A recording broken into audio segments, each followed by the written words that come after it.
Hello nursing student, स्वागत है आपका आज की अपनी इस वीडियो में जिसमें हम बात करेंगे एम्स एमएससी नर्सिंग के जो फॉर्म निकले हुए हैं उनके बारे में। एम्स बीएससी नर्सिंग तो केवल लड़कियों के लिए कराती है, पर एमएससी नर्सिंग के अंदर सभी बॉयज़ एंड गर्ल्स दोनों अलाउड होते हैं। तो उसके एंट्रेंस एग्ज़ाम निकले हुए, एक एंट्रेंस एग्ज़ाम के थ्रू आपका एडमिशन होता है और एम्स ने उसके फॉर्म निकाल चुके हैं। जो एम्स जो एंट्रेंस एग्ज़ाम कराता है उसके अंदर वो MSc nursing, MSc course and master in biotechnology, in 3 courses के अंदर एडमिशन लेते हैं। आज हम बात करेंगे उन सभी डिटेल्स के बारे में, कब ये एग्ज़ाम होगा, कितनी सीट्स हैं, कितनी फ़ीस है, उन सब के बारे में एक वीडियो में आपको पूरी एम्स एमएससी नर्सिंग की सारी डिटेल्स मिल जाएगी। जो आपके सामने जो वेबसाइट खुली हुई है pgcourse.emsexam.ac.in, इसके ऊपर आपको सारी डिटेल, आपका रजिस्ट्रेशन, आपको प्रोस्पेक्टस और पूरी डिटेल आपको इस एक पेज के ऊपर मिल जाएगी। आपको कहीं नहीं, इस पेज पे आके अपना रजिस्ट्रेशन करना है। तो आज हम बात करते हैं AIIMS MSc nursing, all India institute of medical science.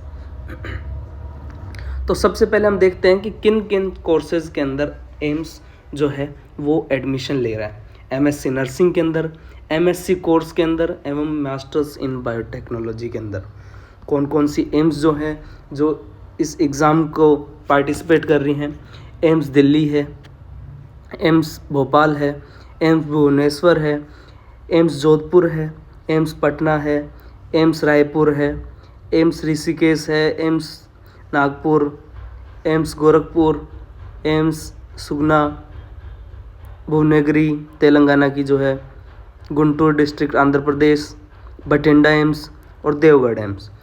ये जो एम्स हैं इन सब के अंदर ये एग्ज़ाम कंडक्ट होगा। अब सबसे पहले देख लेते हैं इसकी इम्पोर्टेंट डेट कि आपके रजिस्ट्रेशन कब से स्टार्ट होंगे इन कोर्सेज़ के लिए।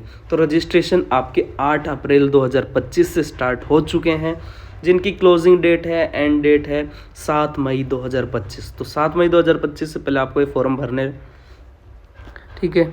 उसके बाद में आपके जो भी फाइनल रजिस्ट्रेशन, ये सब जो भी प्रोसेसेस होंगी, आपकी payment of fees, exam centre का चॉइस करना, ये सब आप अकॉर्डिंग टू टाइम टेबल आप करते रहेंगे।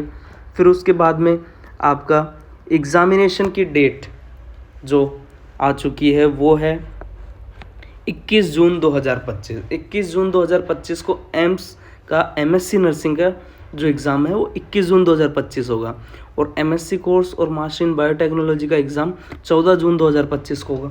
तो हमारी जो वीडियो है वो एमएससी नर्सिंग के ऊपर ही बेस्ड है, तो उसी के अंदर हम उसी के बारे में ही बात करेंगे इस वीडियो में। अब देखो, इसमें रजिस्ट्रेशन फ़ीस कितनी है। जनरल ओबीसी के लिए तो ये फ़ीस रहेगी 2000 रुपये पर स्टूडेंट, और SC ST EWS इन सब के लिए ये फ़ीस रहेगी 1600 रुपये, और पर्सन विद बेंचमार्क डिसेबिलिटीज़ के लिए कोई फ़ीस लागू नहीं होगी।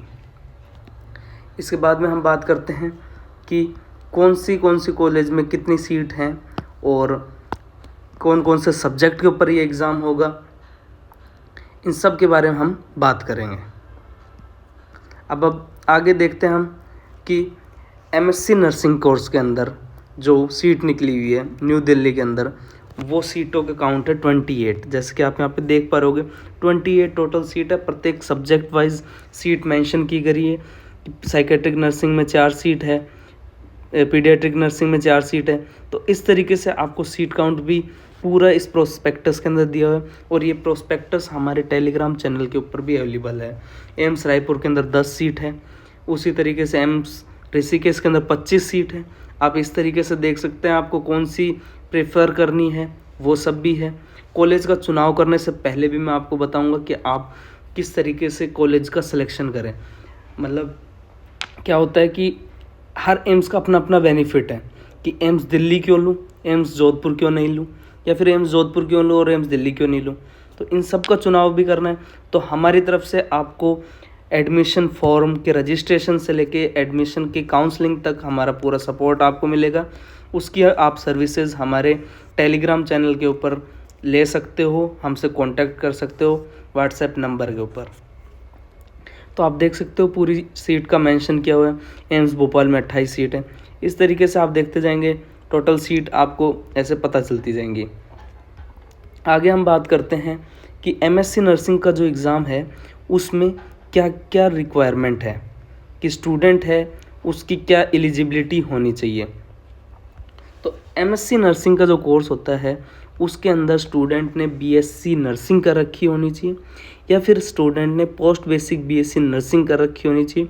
60% मार्क्स चाहिए उसके जनरल ओबीसी ईडब्ल्यूएस के कैंडिडेट को और 50% मार्क्स चाहिए एससी एसटी के कैंडिडेट को।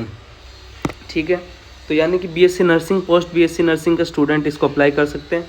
वो रजिस्टर्ड नर्स भी होना चाहिए और रजिस्टर्ड मिडवाइफ भी होना चाहिए स्टेट नर्सिंग काउंसिल के अंदर। किसी भी स्टेट का बंदा इसमें अप्लाई कर सकता है। अब एक डाउट ये आता है कि क्या स्टूडेंट जो फिलहाल अपियरिंग के अंदर हैं, 4th ईयर के अंदर हैं बीएससी नर्सिंग में, क्या वो एमएससी नर्सिंग कोर्स के लिए अप्लाई कर सकते हैं? तो यहाँ पे साफ मेंशन किया गया है कि द क्वालिफाइंग वो are due to appear at the qualifying exam और हैव ऑलरेडी अपीयर्ड, जो एग्ज़ाम दे चुके हैं या फिर एग्ज़ाम देंगे और रिज़ल्ट का इंतज़ार कर रहे हैं, वो भी एडमिशन के लिए अप्लाई कर सकते हैं। पर इसमें ऐसा लिखा हुआ है कि 31 जुलाई 2025 तक उनके परसेंटेज मार्क्स सब्जेक्ट पूरी परफॉर्मेंस जो भी उनकी रिक्वायरमेंट है वो पूरी हो जानी चाहिए, मतलब कि वो सब उसके रिजल्ट आ जाने चाहिए। तो जहाँ तक मुझे ध्यान है कि 4th ईयर के स्टूडेंट्स के एग्ज़ाम मई के अंदर हो जाएंगे और जुलाई तक 31 जुलाई से पहले पहले कहीं ना कहीं रिजल्ट आ भी जाएगा। तो इस साल के जो 4th ईयर के स्टूडेंट्स हैं वो आराम से इस बार का एमएससी नर्सिंग का फॉर्म लगा सकते हैं। ठीक है, अब इसके बाद हम बात करते हैं कि एग्ज़ाम पैटर्न की, कि ये जो एग्ज़ाम होगा इसमें कितने क्वेश्चन आएंगे, कितने मिनट का एग्ज़ाम होगा। साफ मेंशन किया गया है कि एमएससी नर्सिंग कोर्स के लिए 90 मिनट का एग्ज़ाम होगा और 90 एमसीक्यू क्वेश्चन आएंगे जो 90 मार्क्स के होंगे। एक क्वेश्चन 1 मार्क्स का और 90 मिनट का पूरा एग्ज़ाम होगा। ये जो एग्ज़ाम है ये सिर्फ दिल्ली के अंदर ही होगा, दिल्ली के एरिया में आपके सेंटर आएंगे। सिर्फ इंग्लिश लैंग्वेज में ये एग्ज़ाम होगा। कोई भी इसका सिलेबस प्रिस्क्राइब नहीं किया गया है, इसका कोई सिलेबस फिक्स नहीं है। जहाँ तक आपको पता है कि एम्स एमएससी नर्सिंग का अगर एग्ज़ाम है तो उसमें बीएससी नर्सिंग के 4 साल का सिलेबस ही प्रिस्क्राइब्ड रहता है, तो आप उसी को ही पढ़ें। ठीक है, इसके बाद में हम बात करते हैं कि इसकी फ़ीस क्या है, एम्स दिल्ली की या फिर किसी भी अदर इंस्टीट्यूट में कितनी फ़ीस है, क्या है। तो उन सब के बारे में जानकारी के लिए आपको हमारी अगली वीडियो देखनी होगी। ये वीडियो काफ़ी लंबी हो चुकी है और उस वीडियो में ही हम आपको बताएंगे कि आपको कौन सी एम्स का चुनाव करना चाहिए, कौन सी एम्स को आपको प्रायोरिटी देनी चाहिए और हम हमारी काउंसलिंग के ज़रिए आपको किस तरीके से मदद करेंगे। आप हमसे फॉर्म भरवाइए और आपको हम काउंसलिंग तक आपकी पूरी मदद करेंगे। धन्यवाद। इस वीडियो में इतना ही। आगे की वीडियो में हम आपको पूरी college fees, tuition fees, hostel fees, maths fees, सारी डिटेल्स हम अगली वीडियो में देंगे। Thank you for watching and subscribe the channel.